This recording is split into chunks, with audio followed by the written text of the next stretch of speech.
kalau kita melihat tentang proses persidangan dari fakta-fakta yang ada dalam persidangan, kami sangat optimis. Kami sangat optimis bahwa permohonan kami akan dikabulkan. Karena sampai tadi akhir persidangan, tidak ada satu bukti pun yang dapat ditunjukkan oleh jaksa yang dapat dijadikan dasar untuk menetapkan Pak Tom sebagai tersangka. Tidak ada. Semua ini kalau boleh kita diizinkan membuat persentase, paling tidak 90% kami yakin. 10% itu ya, itu di luar kemampuan kita.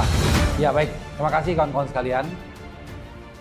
Jadi kesimpulan ini adalah merupakan rangkuman dari persidangan kita yang selama ini sudah kita jalankan.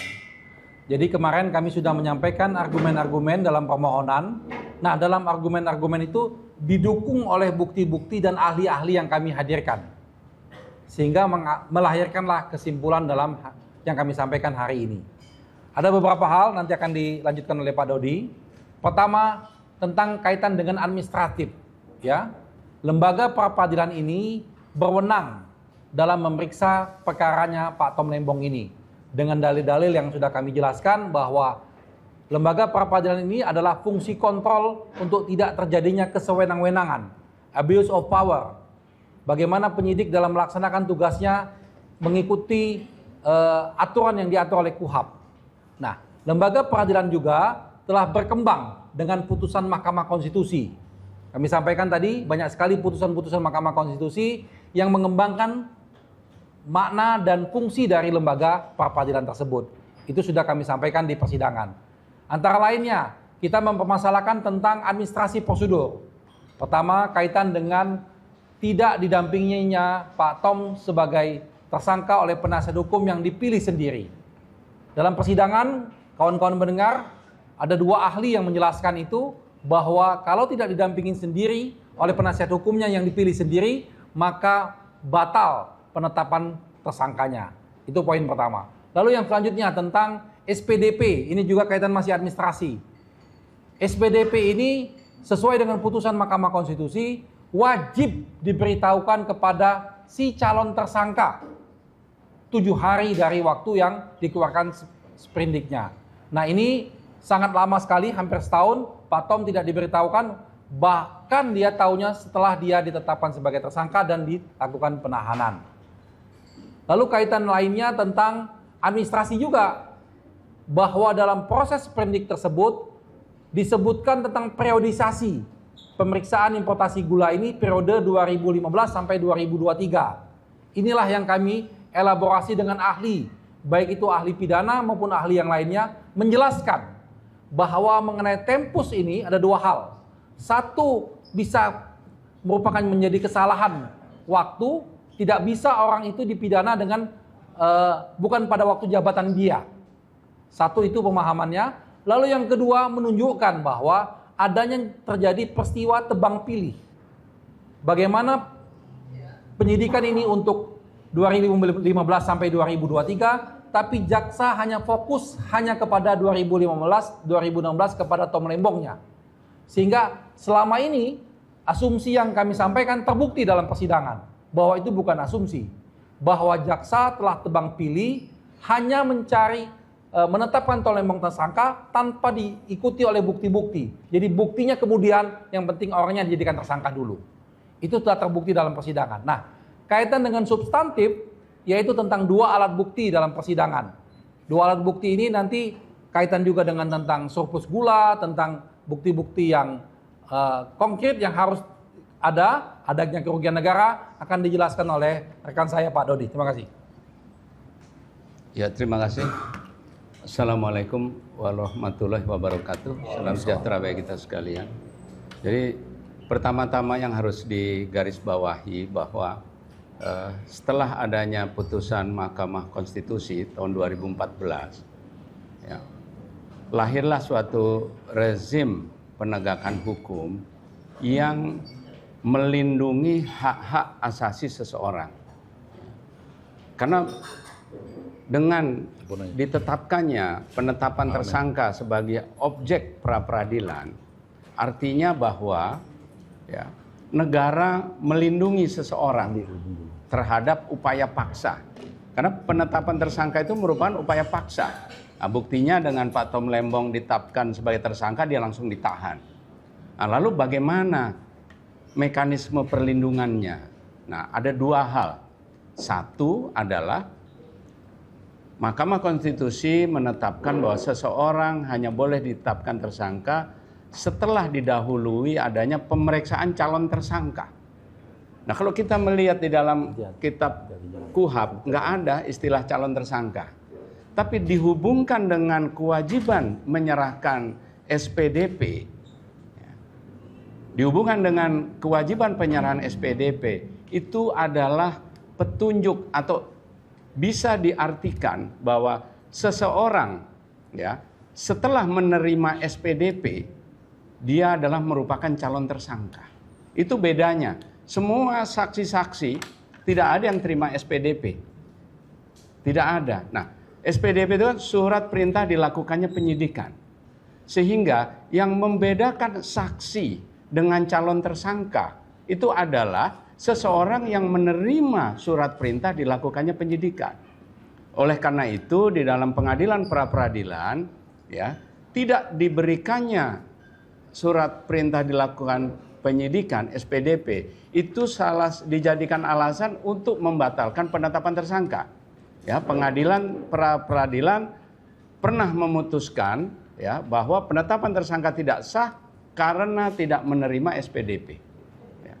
Jadi dengan dia menerima SPDP, maka yang bersangkutan diberikan penjelasan bahwa dia bisa ditetapkan sebagai tersangka. Itulah namanya calon tersangka. Untuk apa? Untuk mempersiapkan diri, ya, memberikan penjelasan-penjelasan atas tindakannya. Dengan tidak diserahkannya SPDP kepada Pak Tom Lembong, maka Pak Tom Lembong di dalam pemeriksaan dia tidak memahami. Dia datang ke kejaksaan, diperiksa, dia tidak tahu apa yang harus dijelaskan, apa yang harus dibawa. Apabila Pak Tom Lembong jelas ditanyakan atau dia tahu bahwa dia mau ditetapkan tersangka, maka seluruh penjelasan-penjelasan yang kita sampaikan di dalam persidangan pra-peradilan itu sudah dimasukkan sebagai berkas di dalam penyidikan. Nah, apabila berkas-berkas itu masuk di dalam proses penyidikan, pasti Pak Tom Lembong tidak bisa ditetapkan tersangka. Kenapa? Karena jelas perbuatan melawan hukumnya tidak terbukti. Kenapa? Sudah ada laporan hasil pemeriksaan LHP, laporan hasil pemeriksaan terhadap pelaksanaan kebijakan impor gula 2016-2017. Artinya tindakan Pak Tom Lembong sudah diperiksa. LHP itu adalah terhadap kepatuhan. Jadi sudah diperiksa kepatuhannya dan tidak ditemukan perbuatan melawan hukum. Dan tidak ditemukan kerugian keuangan negara oleh BPK. Nah, yang kedua, Pak Tom Lembong jelas dapat membawa SK Menteri, penunjukan sebagai Menteri, Undang-Undang Administrasi Negara, di mana di dalam Undang-Undang Administrasi Negara jelas disebutkan. Bahkan pelanggaran atau penyalahgunaan kewenangan atau tidak dilakukannya kewenangan dengan baik, yang mengakibatkan kerugian negara masih diberikan di situ sanksi administratif berupa ya pengembalian kerugian negara. Nah, ini yang tadi disebutkan oleh Pak Ari ya, dengan tidak diberikannya SPDP maka sudah terjadi cacat formil ya sebagaimana ditetapkan oleh Mahkamah Konstitusi. Nah, yang kedua adalah berkaitan dengan laporan kerugian ya berkaitan dengan bukti permulaan. Jadi jaksa selalu melihat bukti permulaan itu secara harafiah, secara kuantitatif. Artinya ada bukti permulaan sudah cukup. Apabila diperdalam bukti permulaan ini dilihat legalitasnya, validitasnya, dia katakan itu sebagai masuk di dalam pokok perkara. Justru ini yang disampaikan ya. Kenapa harus ada dua bukti permulaan disebutkan? Ya, kenapa? Karena bukti permulaan ini harus dilakukan assessment di pra-peradilan.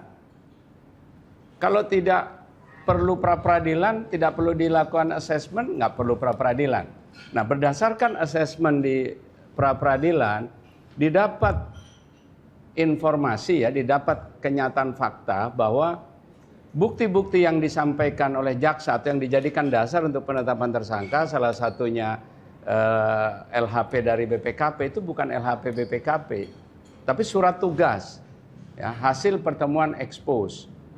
Dan kemudian juga kalau kita melihat undang-undang kerugian mengenai pertanggungjawaban penyelenggaraan keuangan negara, jelas semua institusi bisa menghitung, tetapi yang mendeklarasikan adanya kerugian negara itu adalah BPK. Nah, namun sekali lagi kalau kita melihat karena ini berkaitan dengan pelaksanaan kebijakan, maka Undang-Undang 30 tentang administrasi negara seharusnya ya itu menjadi acuan bagi jaksa untuk menilainya. Nah, dengan tidak diindahkannya, dengan tidak digunakannya Undang-Undang Administrasi Negara, maka ini akan menjadi suatu prinsip hukum yang baru, ya, suatu prinsip hukum yang baru, ya, di mana semua penyelenggara negara dapat diperiksa atau dapat dipidanakan karena membuat kebijakan. Walaupun sudah secara jelas-jelas di dalam melaksanakan tugas pemerintahan, penyelenggara negara ini dilindungi dengan Undang-Undang 30. Nah, ini yang sangat penting, ya. Oleh karena itu, putusan pengadilan ini akan menjadi babak baru, ya. Babak baru yang akan menjadi panduan bagi penyelenggara negara yang tadi kita sampaikan bahwa begitu dia menduduki jabatan penyelenggara negara, satu kaki itu sudah di penjara. Ya, artinya semua penyelenggara negara termasuk menteri hanya boleh melakukan kebijakan berdasarkan aturan. Jadi nanti sewaktu-waktu kalau ada jembatan putus, ya, dia tunggu tahun anggaran ke depan baru jembatan itu diperbaiki. Ya. Kenapa? Karena anggaran itu adalah undang-undang. Nah, sehingga apabila seorang gubernur, seorang bupati, ya, menghadapi jembatan putus seperti yang kemarin banjir, dia baru bisa, ya, dikatakan tidak melanggar hukum apabila pembangunan jembatannya menunggu anggaran baru. Nah, ini penting. Nah, yang ketiga masalah tempus tadi, ini adalah cacat formal. Jadi cacat formal yang pertama adalah tidak diberikannya SPDP. Ya, cacat formal yang kedua, tidak ada bukti permulaan yang cukup. Cacat formal yang ketiga adalah hukum kebijakan tapi dipidana, ya, artinya bukan kewenangan jaksa. Cacat formal yang keempat berkaitan dengan tempus, Pak. Nah, mana mungkin saudara dimintakan pertanggungjawaban terhadap sesuatu yang bukan menjadi wewenang dan tanggung jawabnya. Jadi seperti dikatakan Pak Tom Lembong ini berkali-kali harus di notes, ya, bahwa Pak Tom Lembong itu 2015 sampai 2016, tetapi penetapan tersangka terhadap perbuatan importasi gula 2015 sampai 2023. Ini sebenarnya sudah terang benderang harus dibatalkan. Harus dibatalkan, ya. Mana mungkin Pak Tom Lembong harus mempertanggungjawabkan importasi tahun 2018, 2019, 2020, 2001, 2022, 2023. Ini secara awam pun seharusnya sudah batal. Nah, inilah harus diberikan suatu dukungan, ya, kepada majelis hakim yang menyidangkan perkara peradilan agar memiliki keberanian di dalam menegakkan hukum ini. Artinya kalau memang sesuatu itu harus dibatalkan, ya, seharusnya secara norma dia harus batalkan. Jadi artinya tidak lagi melihat dari hal-hal yang subjektif bahwa seseorang diajukan tindak pidana korupsi harus dihukum, tidak seperti itu. Nah, kita tunggu saja dan kami sangat yakin majelis hakim yang menyidangkan perkara ini akan memiliki keberanian, ya, karena yang bersangkutan sudah terang benderang mendapatkan pelanggaran aspek-aspek formil yang kita sebutkan tadi.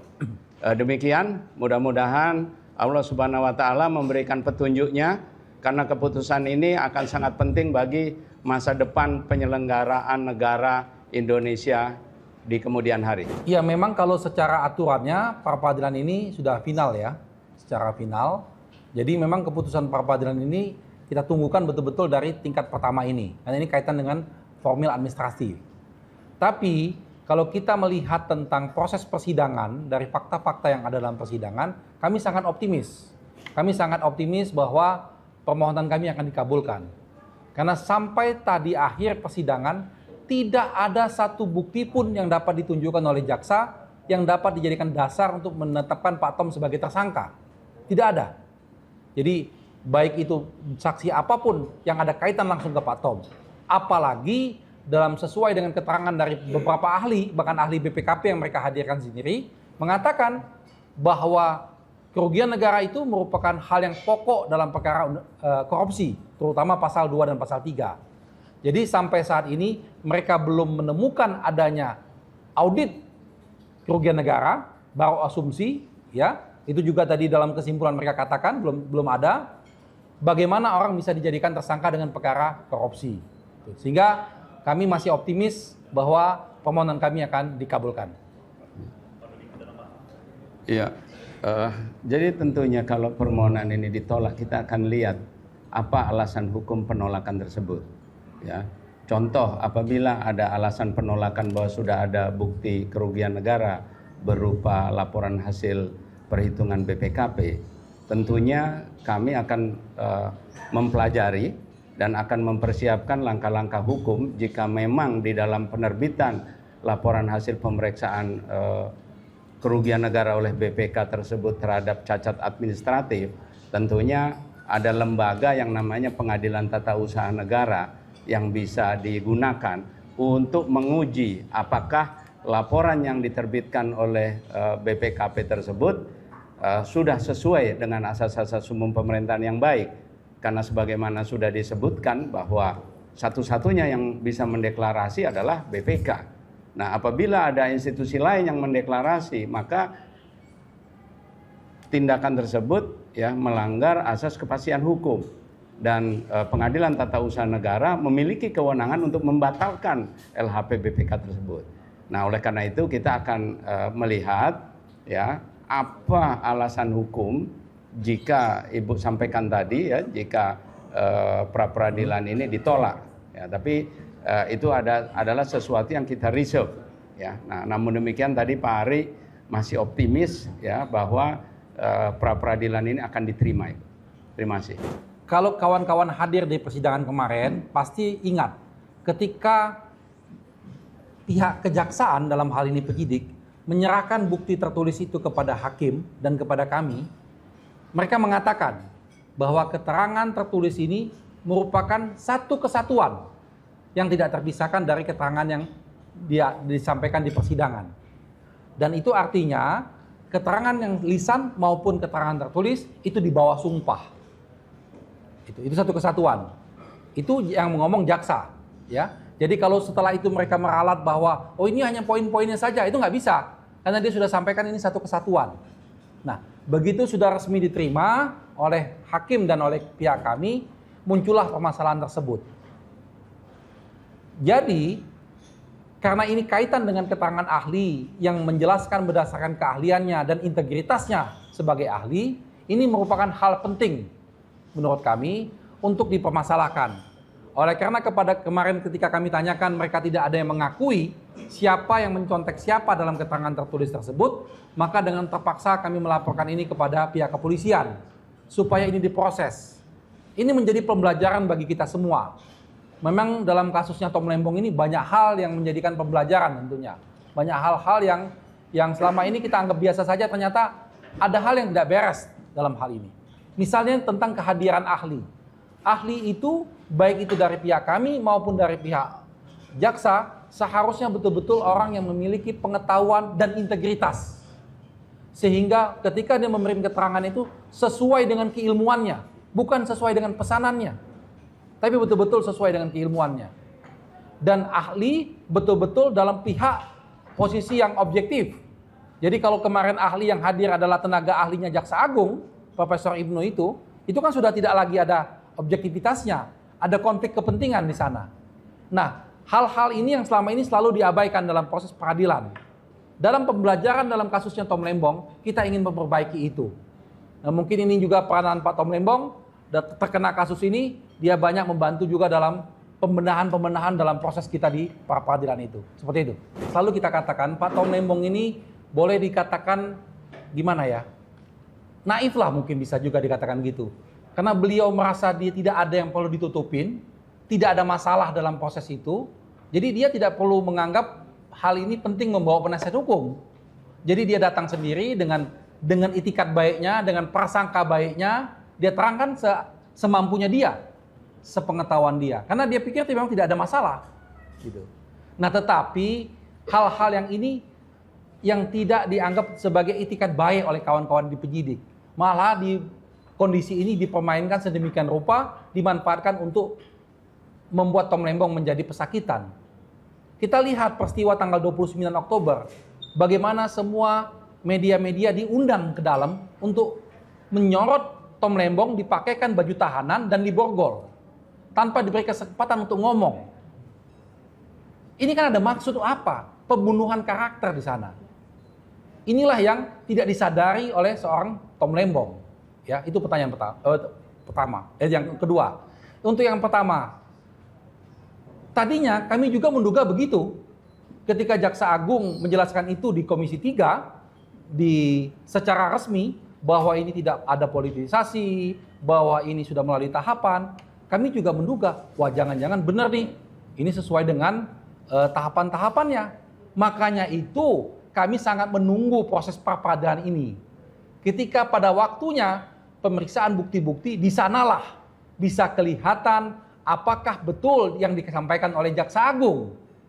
Makanya ketika kawan-kawan dari Kejaksaan menolak bukti-buktinya diperiksa oleh kita protes. Ini ada sesuatu yang disembunyikan.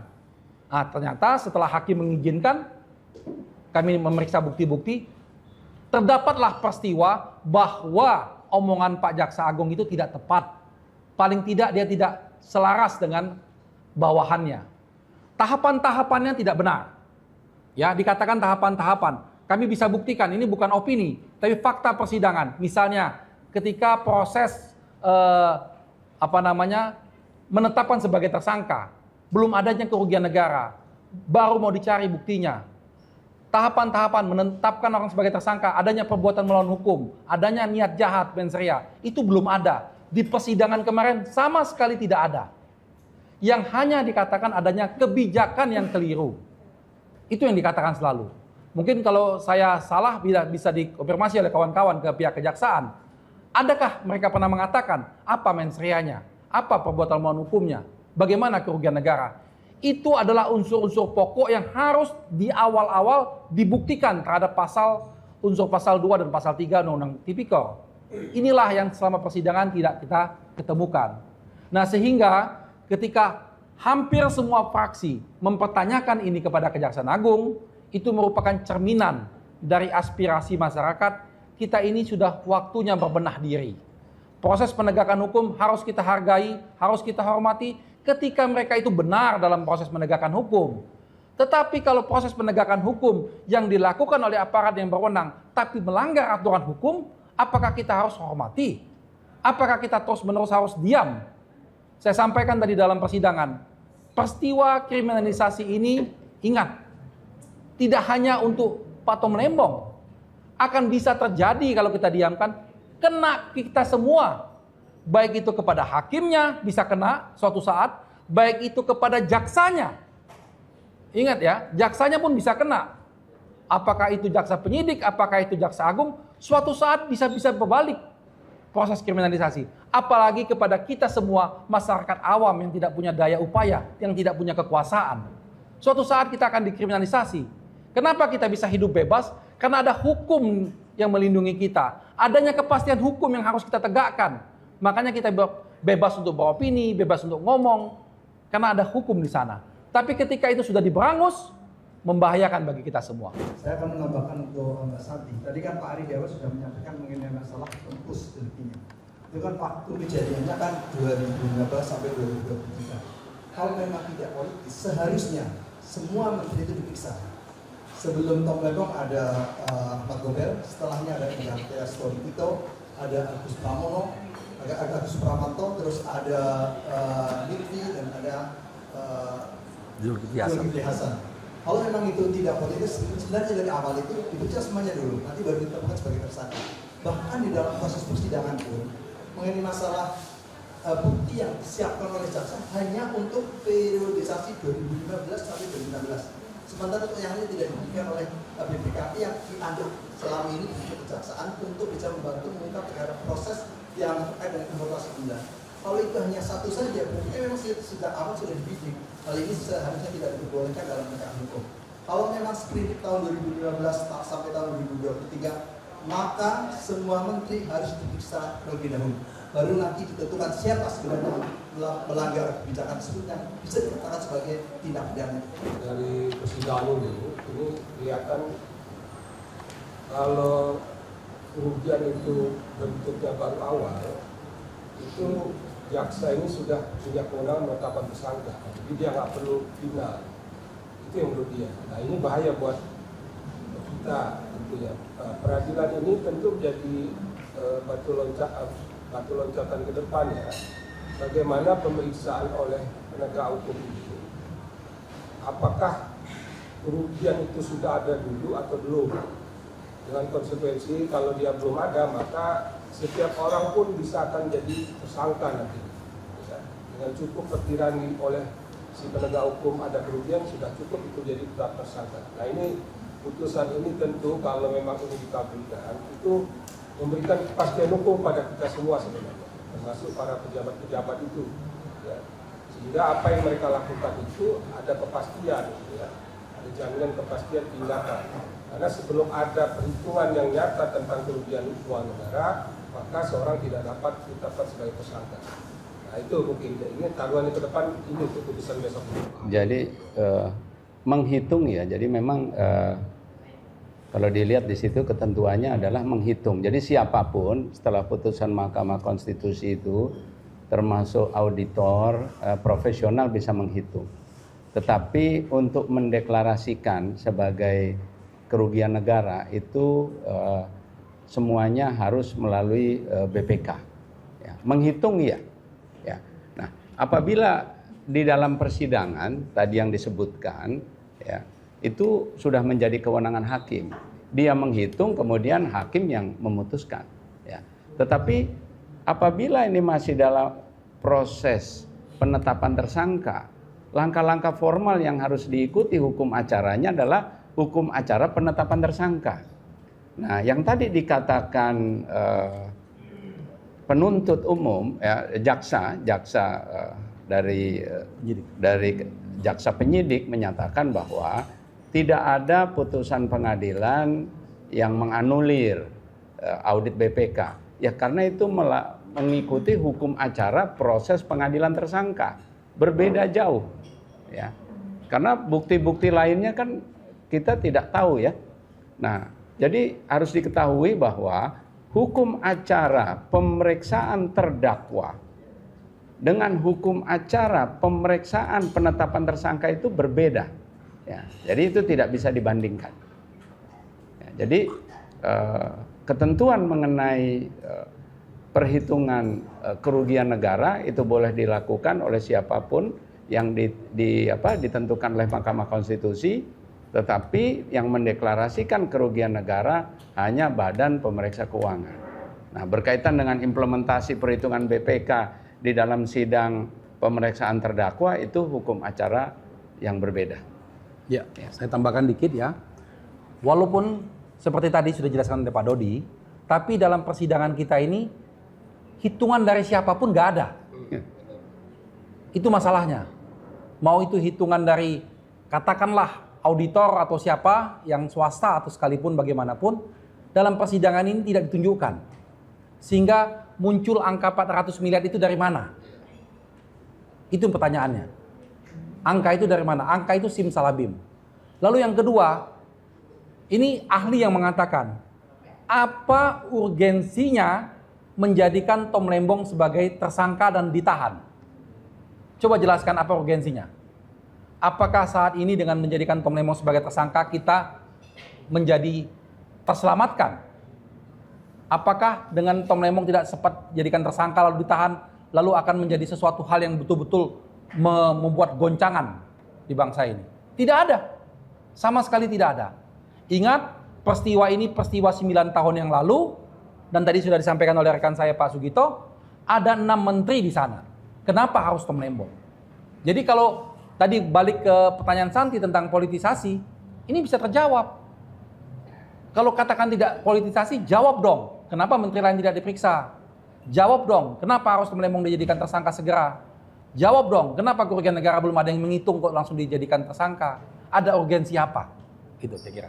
Begini, kita menilai dalam pengalaman kita selama ini beracara, kita ada penilaian secara kumulatif ya, dari ahli-ahli yang kita hadirkan, ahli-ahli yang dihadirkan oleh pihak jaksa, bukti-bukti yang kami hadirkan, bukti-bukti yang dihadirkan oleh pihak jaksa, penyidik. Disitulah kita bisa menyimpulkan selama proses persidangan ini keyakinan. Nah, kalau dari semua ini kalau boleh kita diizinkan membuat persentase, paling tidak 90% kami yakin. 10% itu ya, itu di luar kemampuan kita. 10%-nya, ya. Pra-peradilan ini kan yang dilihat aspek formal. Ya, jadi tidak ada subjektivitas. Nah, kalau kemudian tadi sudah dikatakan, ya, SPDP tidak dikirimkan, ya, itu kan syarat formal.